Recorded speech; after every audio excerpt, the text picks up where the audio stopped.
95. பிறகு ஒருவன் கிருத்ரவடம் என்ற தீர்த்தத்தை அடைந்து அங்கு சிவனை அணுகும் வழிபடும் ஒருவன் என்ன செய்ய வேண்டுமாம்? பஸ்மத்தை தன்னுடைய மேனி முழுவதுமாக பூசிக்கொள்ள வேண்டுமாம். அப்படிதான் சிவனை வழிபாடு செய்ய வேண்டுமாம். அப்படி வழிபாடு செய்பவன் பிராமண வர்ணத்தை அந்த குலத்தில் பிறந்தவனாக இருந்தால் அவனுக்கு என்ன பலன் அப்படின்னாக்க 12 வருடம் நோன்பு செய்த பலன் கிடைக்கிறது. மற்ற வர்ணங்களில் பிறந்தவனாக இருந்தால் அவன் அனைத்து பாவங்களிலிருந்தும் விடுபடுகிறான். 96. உத்யந்தம் என்ற மலைகளை அடைய வேண்டும். பீஷ்மா, அங்கே சாவித்ரியின் கால் தடயங்கள் இன்னும் தெரிகிறதாம் அப்படின்னு புலஸ்தியர் சொல்றார். அப்படின்னா என்ன அர்த்தம்? சாவித்ரி வாஸ் மச் ஓல்டு இல்லையா? அங்கே சாவித்ரியினுடைய கால் தடயங்கள் இன்னும் தெரிகிறதாம். அங்கே நோம்பிருந்து 3 வேளையும் 3 சந்தி காலத்திலும் வழிபாடு செய்பவன் அவன் அந்த செயலை, அந்த வழிபாட்டை 12 வருடம் செய்த பலனை அடைகிறான். 97. அங்கே புகழ்மிக்க யோனித்வாரம் இருக்கிறது.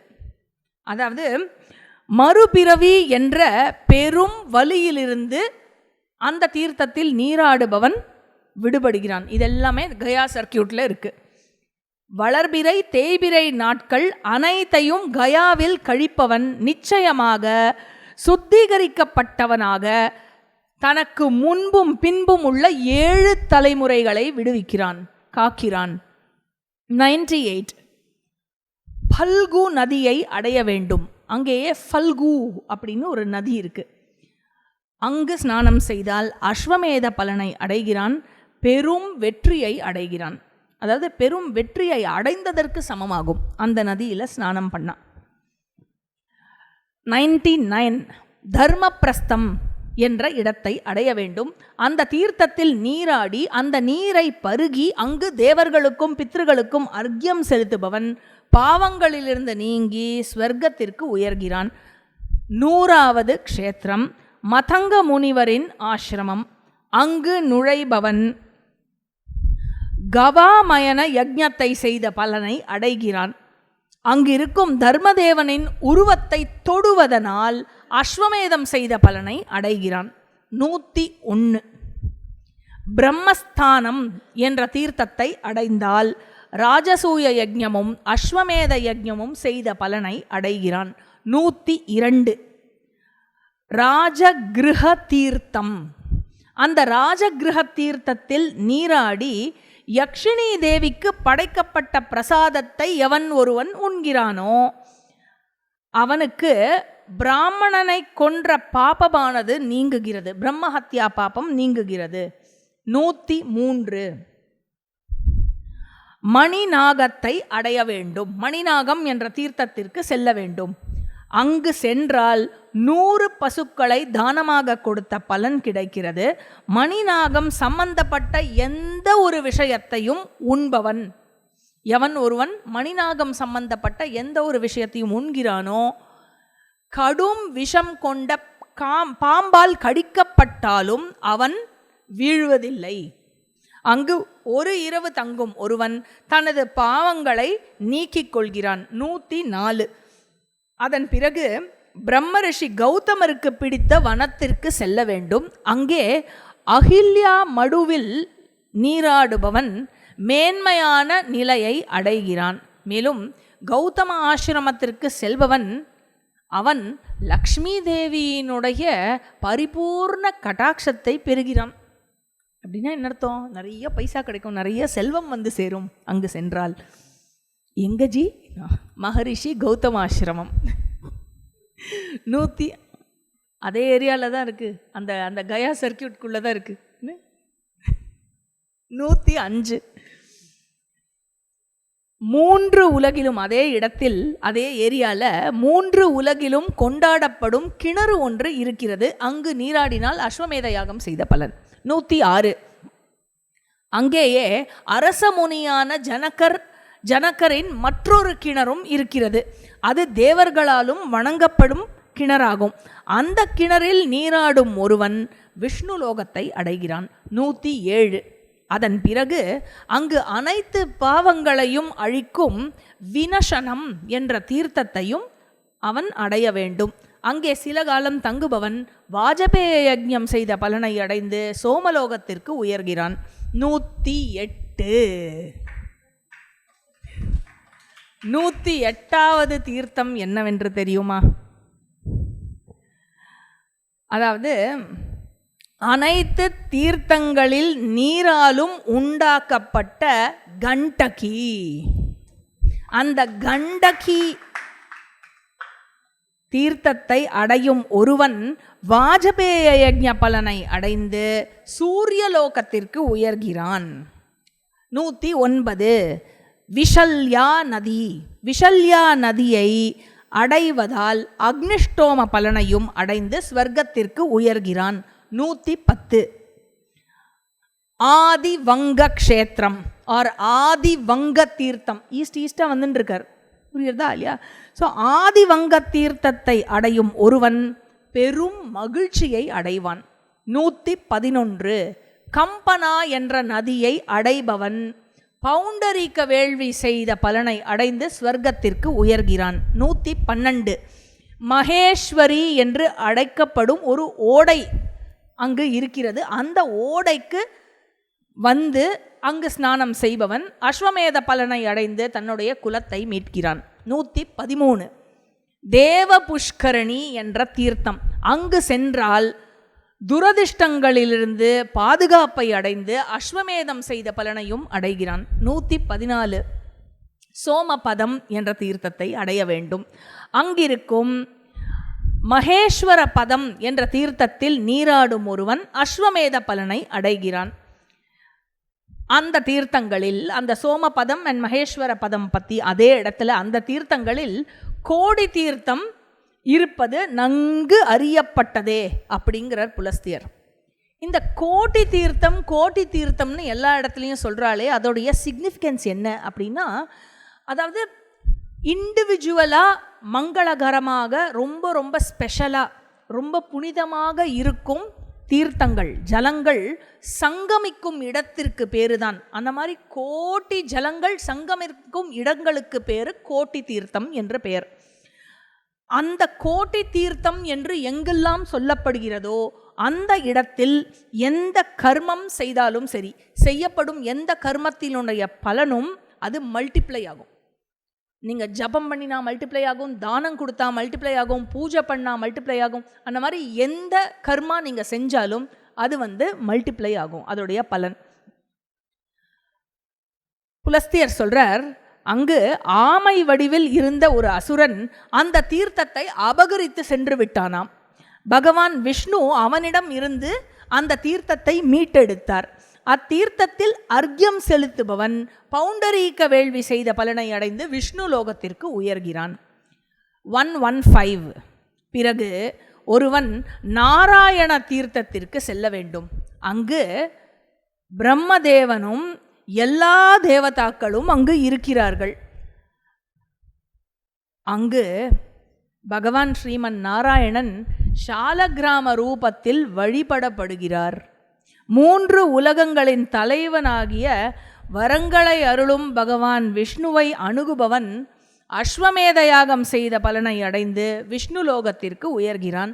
116 அனைத்து பாவங்களையும் அழிக்கும் ஒரு கிணறு அங்கே இருக்கிறது. 4 கடல்களும் எப்பொழுதும் அந்த கிணற்றுக்குள் இருக்கின்றன. அந்த கிணற்றில் நீராடும் ஒருவன் துரதிஷ்டத்திலிருந்து பாதுகாப்பை அடைகிறான். அங்கு மகாதேவனை வழிபடுபவன் நிலவை போன்ற பிரகாசத்தை அடைகிறான். 117 ஜாதி ஸ்மரம் என்ற தீர்த்தத்தில் நீராடும் ஒருவன், இன்ட்ரெஸ்டிங், ஜாதி ஸ்மரம் இல்லையா, அதனால் நீராடும் ஒருவன் பூர்வ ஜென்ம ஞாபகங்களை அடைகிறான். ஓகே, எக்ஸ்ட்ராவாக ப்ராப்ளம் வேணும்னா போகலாம். ஓகே 118 மகேஸ்வரபுரத்திற்கு சென்று சிவனை உண்ணா நோம்பிருந்து வழிபடுபவன் அவனது விருப்பங்கள் யாவையும் சந்தேகமற அடைகிறான். எல்லாத்தையும் கொடுத்துருவாரான் சிவன். 119 வாமன தீர்த்தம். வாமன தீர்த்தத்தில் யாரை வழிபடுவா? ஹரியை வணங்கினால் அனைத்து துரதிருஷ்டங்களிலிருந்தும் விடுபடுகிறான். 120 கௌஷிக ஆசிரமம் அடைய வேண்டும். குஷிக ஆசிரமம் அடைய வேண்டும். அங்கு கௌஷிகி நதியை அடைந்து நீராடுவதால் பெரும் பாவங்கள் இருந்தாலும் அவை தொலைந்தே போய்விடும். எனவே அவன் ராஜசூய யஜ்ஞம் செய்த பலனை அடைகிறான். 121 சம்பகாரண்யம், சம்பக வனம், சம்பக அரண்யம் என்ற இடத்திற்கு சென்று ஒரு இரவை அங்கு தங்கி கழிப்பதால் 1000 பசுக்களை தானம் செய்த பலனை அடைகிறான். 122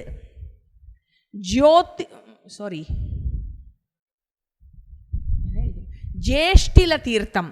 ஜேஷ்டில தீர்த்தத்தில் இந்த தீர்த்தத்தை அடைந்தாலும் 1000 பசுதானம் கொடுத்த பலன் கிடைக்கும். அப்புறம் வேற என்ன பலன் கிடைக்கிறது? இந்த ஜேஷ்டில தீர்த்தத்தை அடைந்து அங்கு ஸ்நானம் செய்தால் அப்படின்னா, அங்கு விஸ்வேஸ்வரனை தேவியுடன் எவன் ஒருவன் வழிபடுகிறானோ அவன் மித்ரவருண லோகத்தை அடைகிறான். அப்புறம் 3 இரவுகள் உபவாசம் இருப்பவன் அக்னிஷ்டோம வேள்வி செய்த பலனை அடைகிறான். 123 கன்யா சம்வேத்ய தீர்த்தம். அங்கு புலன் கட்டுப்பாடுடனும் உணவு நியமம், ஆகார நியமத்துடனும் அங்கு தங்க வேண்டும், அங்கு இருக்க வேண்டும். அப்படி செய்பவன் மனுவின் உலகை அடைவான். அங்கு அரிசியை தானம் கொடுத்தாலோ அல்லது வேறு எந்த பொருளை தானமாக கொடுத்தாலும் அந்த பொருள் பெருகும் என்று முனிவர்களால் சொல்லப்படுகிறது. 124 நிஷ்சீரா நதி. இந்த நிஷ்சீரா நதியில் ஸ்நானம் செய்தால் அஸ்வமேத பலனை அடைந்து விஷ்ணு லோகத்திற்கு உயர்கிறான். அந்த நிஷ்சீரா நதி சங்கமமாகும் இடத்தில் எவன் ஒருவன் தானம் கொடுக்கிறானோ அவன் இந்திரலோகத்திற்கு உயர்கிறான். 125 அங்கேயே வசிஷ்டர் ஆசிரம் உள்ளது. வசிஷ்டர் நிறைய இடத்துல ஆசிரம் வச்சிருக்கார். சரியா? I think very big network of ashram போல இருக்கு இல்லையா? ஸோ வசிஷ்டர் ஆசிரம் அங்கு உள்ளது. அங்கு நீராடுபவன் வாஜபேய யஜ்ஞம் செய்த பலனை அடைகிறான். 126 தேவகூட்ட தீர்த்தம். தேவகூட்ட தீர்த்தத்தை அடைந்து அங்கு நீராடுபவன் அஸ்வமேத பலனை அடைந்து தன்னுடைய குலத்தையும் மீட்கிறான். 127 அதன் பிறகு குஷிக முனிவரின் மகனாகிய கௌஷிக முனியின் குண்டத்தில் ஸ்நானம் செய்பவன், அதாவது எங்கு விஸ்வாமித்ரர் உத்தம சித்தியை அடைந்தாரோ அந்த தீர்த்தத்தில் 1 மாதம் வசிப்பவன் அஸ்வமேத பலனை அடைகிறான். அந்த தீர்த்தத்தில், அதாவது மகாஹ்ரதம்னு பேரு, அந்த மகாஹ்ரத தீர்த்தத்தில் நீராடினால் ஒருபோதும் துர்கதி என்பது அவனுக்கு ஏற்படாது. அது மட்டும் இல்லாமல் அபரிமிதமான தங்கத்தை தானமாக கொடுத்த பலனை அடைகிறான். 128 வீராசிரமத்தில் குமரப்பெருமானை வழிபடுபவன் அஸ்வமேத யாகம் செய்த பலனை அடைகிறான். 129 அக்னிதாரா என்ற தீர்த்தத்தை அடைந்து நீராடினால் விஷ்ணு பகவானை, அது மட்டும் இல்லாமல் அங்கு விஷ்ணு பகவானை தரிசனம் செய்வதால் அக்னிஷ்டோம பலனை பெறுகிறான். 130 பிதாமக சரோவரம். இது பிரம்மசரோவரம் மாதிரி பிதாமக சரோவரம். இங்கு நீராடினால் அக்னிஷ்டோம பலன் ஏற்படும். 131 குமாரதாரா. குமாரதாரா என்ற தீர்த்தத்தில் நீராடினால் அனைத்து காரியங்களும் அடையப்பட்டதாக அவன் கருதலாம். எல்லாமே சித்தி ஆயிடும். அங்கு 3 நாள் உண்ணா நோன்பிருந்து எவன் ஒருவன் வழிபாடு செய்கிறானோ பிரம்மஹத்யா பாபத்திலிருந்து விடுபடுகிறான். 132 கௌரி என்ற தேவியின் சிகரம் ஒன்று இருக்கிறது. அந்த சிகரத்தை அடைந்து அங்கு ஸ்நான குண்டத்தின் நீரை தொடுவதால், நீராடக்கூட வேணாம், நீரை தொட்டாலே போரும், வாஜபேய யஜ்ஞம் செய்த பலன் கிடைக்கும். அங்கு நீராடி தேவ பித்ரு வழிபாடு செய்தால் அஸ்வமேத பலனுடன் இந்திரலோக பிராப்தியும் ஏற்படும். 133 தாம்ராருணம் என்ற கிணறு ஒன்று அங்கு இருக்கிறது. அந்த கிணறில் நீராடினால் அஸ்வமேத பலன் கிடைத்து பிரம்மலோக பிராப்தி ஏற்படுகிறது. 134 நந்தினி தீர்த்தம். அங்கு நீராடினால் நரமேத யஜ்ஞம் என்ற பெரும் யஜ்ஞம் செய்த புண்ணிய பலனை அடைகிறான். 135 கௌஷிகி அருணா இந்த 2 நதியுடைய சங்கமத்திலும் காளிகா என்ற நதியினுடைய சங்கமத்திலும் நீராடினால், அது நீராடி மட்டும் இல்லாமல் 3 இரவுகள் உபவாசம் இருந்தால் அனைத்து பாவங்களிலிருந்தும் விடுபடுகிறான். 136 உர்வஷி தீர்த்தம். உர்வஷி தீர்த்தம், அதுக்கப்புறம் காம்பினேஷன் ஆஃப் 3 தீர்த்தம்னா இந்த ஒரு யூனிட் இது. உர்வஷி தீர்த்தம், சோமாசிரமம், அதுக்கப்புறம் கும்பகர்ணாசிரமம். இந்த 3 தீர்த்தங்களுக்கும் யாத்ரா செய்வதன் மூலமாக ஒருவன் பூமியில் பூஜிக்கப்படுகிறான். 137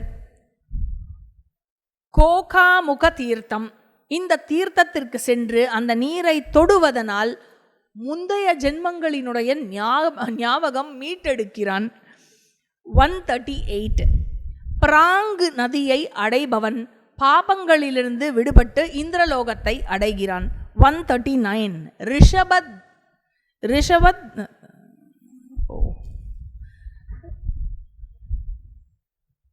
ரிஷபத்வாரம் என்ற தீர்த்தம். அங்கிருக்கும் சரஸ்வதி நதியில் நீராடுபவன் ஸ்வர்க்க பிராப்தி அவனுக்கு ஏற்படுகிறது. 140 ஔத்தாலகம் என்ற தீர்த்தம். அங்கு நீராடினால் அனைத்து பாபங்களிலிருந்தும் விடுதலையை பெறுகிறான். 141 அங்கே தர்மம் என்ற ஒரு புண்ணிய தீர்த்தமும் உண்டு. அங்கு நீராடினால் வாஜபேய யஜ்ஞம் செய்த பலன் அடைகிறான். இவ்வளவு தூரம் சொல்லப்படுறது பாருங்க, எவ்வளோ தீர்த்தங்கள் இல்லையா. அதுக்கப்புறம் 142 சம்வேத்ய தீர்த்தம். இந்த சம்வேத்ய தீர்த்தத்தை தொடுவதால் நிச்சயமான அறிவை பெறுகிறான். 143 ஸ்ரீராமனினுடைய அருளால் உண்டான லோகித்ய தீர்த்தத்தை அடைவதனால் அபரிமிதமான தங்கத்தை தானமாக அளித்த பலனை அவன் பெறுகிறான். 144 கரதோயா என்ற தீர்த்தத்தை அடைந்து 3 இரவுகள் உபவாசம் இருந்தால் அஸ்வமேத யஜ்ஞம் செய்த பலன். அப்புறம் இந்த எல்லா விதியானதும் யாரு சொன்னா இந்த ரூல் எல்லாம்? இவர் பாட்டுக்கு பலனா அள்ளி அள்ளி கொடுக்குறாரே, இந்த ரூல்லாம் யாரு சொன்னான்னா நடுவில் சொல்றார் புலஸ்தியர். இந்த விதிகள் எல்லாம் படைப்பு கடவுளாகிய பிரம்மதேவனால் கூறப்பட்டது அப்படிங்கிறார். 145 கங்கா சமுத்திரத்தில் சங்கமமாகும் இடம். அந்த இடத்தை அடையும் ஒருவன் அஸ்வமேத யாகம் போல் 10 மடங்கு பலனை அடைகிறான் என்று ஞானியர்கள் கூறுகிறார்கள்ங்கிறார் புலஸ்தியர். கங்கையின் மறுகரைக்கு சென்று, சங்கமமாகும் இடத்துல ஒரு கரையில் ஸ்நானம் பண்ணால் அஸ்வமேத யாகத்தினுடைய 10 டைம்ஸ் பலன். மறுகரைக்கு சென்று நீராடி 3 இரவுகள் அங்கு வசிப்பவன் அனைத்து பாவங்களிலிருந்தும் விடுபடுகிறான். என்ன ஒரு இது இருக்கணும் புலஸ்தியருக்கு, எவ்வளோ ஒரு என்ன சொல்கிறது, தன்னுடைய விஷயத்தை ரொம்ப சொல்லாமல் அந்த அடக்கத்துடன் ஞானியர்களால் சொல்கிறார்கள், முனிவர்கள் இதை கூறியிருக்கிறார்கள், அப்படி ப்ரெசன்ட் பண்ணுறார் அப்படின்னா எந்த அளவுக்கு, அதாவது அவர் எவ்வளவு பெரிய பர்சனாக இருக்கணும் இல்லையா. 146 வைதரணி அப்படிங்கிற தீர்த்தம். 147 விராஜம் அப்படிங்கிற தீர்த்தம். இந்த வைத்தரணிங்கிற தீர்த்தத்தில் நீராடுபவனுக்கு 2 பலன். சர்வ பாப நாசனம் அண்ட் குலத்தை காக்கிறான். அதுக்கப்புறம் விராஜம் என்ற தீர்த்தத்தில் நீராடினால் 2 பலன். சந்திரனை போன்ற பிரகாசத்தை பெறுகிறான். 1000 பசுக்களை தானமாக அளித்த பலனை பெறுகிறான். 148 ஷோன் அப்படிங்கிற நதி இருக்குது தெரியுமோ? ஷோன் இன்னி கூட இருக்குது. ஷோன் அப்படின்னு ஒரு நதி நார்த்தில் இருக்குது. அந்த ஷோன்கிற நதியும் ஜோதிரத்யா அப்படிங்கிற நதியும் சங்கமிக்கும் இடத்தில் வசித்து தேவ பித்ருக்களுக்கு அர்க்யம் கொடுப்பவன், தேவர்களுக்கும் பித்ருக்களுக்கும் அர்க்யம் கொடுப்பவன் அஸ்வமேத யாகம் அக்னிஷ்டோம பலனை பெறுகிறான். 149 ஷோன் அப்படிங்கிற நதிக்கும் ஷோன்கிற நதி, நர்மதாங்கிற நதி ரெண்டும் உற்பத்தியாகும் இடத்தில், அந்த விந்திய மலை இருக்கு இல்லையா, அந்த விந்தியா ரேஞ்சில் இருந்து நர்மதா உற்பத்தியா, ஷோனும் அங்கேருந்து தான் உற்பத்தியாகிறது போல இருக்கு. அந்த பிறப்பிடங்களை உள்ளடக்கிய வம்சகுல்ம தீர்த்தத்தை தொடுபவன், அங்கேயே அந்த ஏரியாலேயே வம்சகுல்ம தீர்த்தம்னு இருக்கு, அதை தொடுபவன் அஸ்வமேத யாகம் செய்த பலனை அடைகிறான். 150 ரிஷப தீர்த்தம், இது கோஷல தேசத்தில் இருக்கான். இந்த இடத்தில் சில காலம் தங்கி 3 இரவுகள் உபவாசம் இருப்பவன் வாஜபேய யஜ்ஞம் செய்த பலனையும் 1000 பசுக்களை தானம் செய்த பலனையும் அவன் அடைந்து அவனுடைய குலத்தையும் காக்கிறான். 151 அதே கோசலத்தில் கால தீர்த்தத்தில் நீராட வேண்டும். அந்த கால தீர்த்தத்தில் நீராடினால் 11 காளைகளை தானம் செய்த பலம் கிடைக்கிறது. 152 புஷ்பவதி என்ற தீர்த்தத்தில் நீராடி 3 இரவுகள் உபவாசம் இருந்தால் தன்னுடைய குலத்தை புனிதப்படுத்தி 1000 பசுதானம் செய்த பலனையும் அடைகிறான். 153 பத்ரிகா தீர்த்தம் என்ற தீர்த்தத்தில் நீராடினால் நீண்ட வாழ்வை அடைந்து ஸ்வர்க்க பிராப்தி ஏற்படுகிறது. 154 சம்பா என்ற தீர்த்தத்தில் என்ற இடத்தில் இருக்கும் பாகிரதி நதியில் நீராடும் ஒருவன் 1000 பசுதானம் செய்த பலனை அடைகிறான். 155 லபேட்டிகா என்ற தீர்த்தத்தை அடைந்தால் வாஜபேய யஜ்ஞம் செய்த பலன். அது மட்டுமல்லாமல் அவன் தேவர்களால் மதிக்கப்படும் ஒருவனாக ஆகிறான். 156 மகேந்திரம் என்றும் அழைக்கப்படும் மலை, அது யாருடைய மலை ஞாபகம் இருக்கோ? ஜாமதக்னி என்று சொல்லப்படும் பரசுராமரினுடைய தீர்த்தமாகும். அங்கு நீராடுபவன் அஸ்வமேத யஜ்ஞம் செய்த பலனை அடைகிறான். 157 அங்கேயே மதங்க முனிவரின் கேதாரம் என்ற தீர்த்தமும் இருக்கிறது. அங்கு நீராடுவதால் 1000 பசுதானம் செய்த பலனை அடைகிறான். 158 ஸ்திரீ பர்வதம் என்ற பர்வதத்தை அடைந்து அங்கிருக்கும் ஓடையினுடைய நீரை தொட்டு ஈசனை வணங்கினால் அஸ்வமேத யாகம் செய்த பலன். அங்கு ஈசன் உமையாளுடன் மகிழ்ச்சியாக அங்கு வசிக்கிறாராம். அங்கு பிரம்மதேவனும் மற்ற தேவர்களும் கூட அங்கேயே வசிக்கிறாராம். 159 அங்கிருக்கும் தேவதடாகத்தில் எவன் ஒருவன் தெளிந்த மனதுடன் நீராடுகிறானோ அவன் அஸ்வமேத பலனை அடைகிறான். 160 அடுத்தபடியாக பாண்டிய நாடு. பாண்டிய நாட்டில் தேவர்கள் வழிபடும் ரிஷபமலை ஒன்று இருக்கிறது. அந்த மலையை அடைபவன் வாஜபேய யஜ்ஞம் செய்த பலனை அடைந்து ஸ்வர்க்கத்தில் மகிழ்ச்சியாக வாழ்கிறான் இறந்ததற்கு பிறகு. 161 அதற்கு பிறகு அப்சர்களால் அடிக்கடி பேசப்படும் தீர்த்தம். அது என்ன தீர்த்தம் என்றால் காவேரி தீர்த்தத்திற்கு செல்ல வேண்டும். அந்த காவேரி தீர்த்தத்தில் நீராடினால் பீஷ்மா 1000 பசுக்களை தானமாக கொடுத்த பலனை அடைகிறான். அந்த நீரை தொட்டாலேயே பாபங்களிலிருந்து விடுபடுகிறானாம். 162 அதன் பிறகு கன்னியாகுமரிக்கு சென்று ஸ்நானம் செய்ய வேண்டும். அங்கு ஸ்நானம் செய்தால் அனைத்து பாபங்களிலிருந்தும் நீங்குகிறான், விடுபடுகிறான். 163 அதன் பிறகு கடலுக்கு மத்தியில் 3 கடலும் சங்கமிக்கும் இடத்தில் அங்கு மத்தியில் கோகர்ண தீர்த்தம் என்ற தீர்த்தம் இருக்கிறது.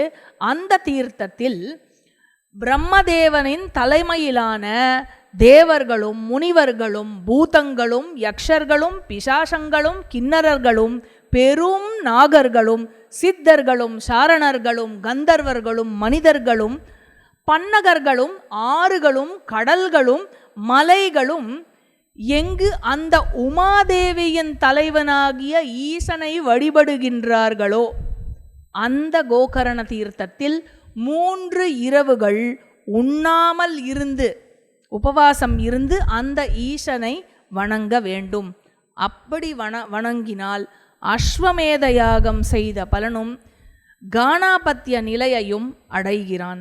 அங்கு 12 இரவுகள் தங்குவதால் ஒருவன் அனைத்து பாவங்களிலிருந்தும் விடுபடுகிறான். அதாவது பார்த்தேன்னா, ஹிமாலய மலையிலிருந்து கன்னியாகுமரி இல்லையா, ஒரு ஸ்லோகம் ஒன்று இருக்கு. ஹிமாலயே சமாரப்ய யாவத் இந்து சரோவரம் தம் தேவ நிர்மிதம் தேசம் ஹிந்துஸ்தானம் பிரச்சக்ஷதே. ஹிமாலய முதல் இந்து சரோவரம் இந்தியன் ஓஷன் வரையில் இருக்கும் இந்த தேசமானது எப்படிப்பட்ட தேசம்னா, தேவர்களால் ஆளப்படும் தேசமாகும். எங்கு பார்த்தாலும் தேவர்கள் வசிக்கிறார்கள், தேவர்கள் வசிக்கிறார்கள், தேவர்கள் வசிக்கிறார்கள் இல்லையா. தேவர்களால் ஆளப்படும் இந்த தேசத்திற்கு ஹிந்துஸ்தானம் என்று பெயர். அதனால பாரதத்தில் தீர்த்த யாத்ரா அப்படின்னு சொல்லப்பட்டாலும் பாரதமே ஒரு தீர்த்த க்ஷேத்திரம் தான் இல்லையா. பாரதமே மொத்தமாக ஒரு புண்ணிய க்ஷேத்திரம் தான். அடல் பிஹாரி வாஜ்பாய் ஜியோடைய ரொம்ப ஃபேமஸ் கவிதை ஒன்று இருக்கு. பாரத் கிசி பூமி கே டுக்கடா நஹி ஹை, ये जीता जागता राष्ट्र पुरुष है, ये वंदन की भूमि है, अभिनंदन की भूमि है, ये अर्पण की भूमि है, ये तर्पण की भूमि है, इसके नदी नदी हमारे लिए गंगा है और इसके कंकर कंकर हमारे लिए शंकर है. இந்த மாதிரி ஒவ்வொரு நதியும் ஒவ்வொரு ஜலமும் நமக்கு புண்ணிய தீர்த்தம் தான், ஒவ்வொரு கல்லும் நமக்கு பரமேஸ்வரன் தான். அப்படி வழிபடப்படும் இந்த புண்ணிய தீர்த்தமாக ஆனது பாரதம். அதனால் இந்த தருணத்தில் 80வது சுதந்திர தினத்தை ஒட்டி இன்னைக்கு நம்ம கிளாஸ் அமைஞ்சிருக்கு. So happy 80th independence day to all of you. இத்துடன் இன்னையோட கிளாஸை முடிச்சுப்போம்.